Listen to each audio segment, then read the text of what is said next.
শুধুমাত্র এই দোয়াটি একবার পড়েন, আল্লাহ তাআলা আপনার 90 বছরের গুনাহ মাফ করে দেবেন ইনশাআল্লাহ।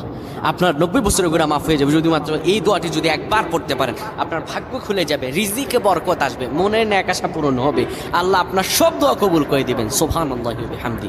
এত ফজিলত, এই দোয়াটা আপনারা শেয়ার করে দিবেন। এই যুবকেরা, আমল না করেও সওয়াব পাবা। তোমার একটি শেয়ারে, একটা বাটনে প্রেস করে তুমি সওয়াব পেয়ে যাবা। কারণ তুমি আমল না করো, অন্য কেউ যদি তোমার শেয়ারের বদৌলতে আমল করে, সওয়াব তুমি পেয়ে যাবা। নবীজির হাদিস।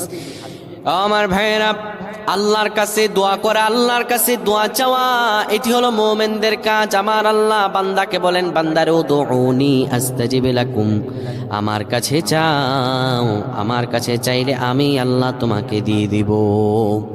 কেউ যদি একবারে দোয়াটি পড়তে পারে, দোয়াটি হলো রব্বি ইন্নী যালামতু নাফসি ফাগফিরলি।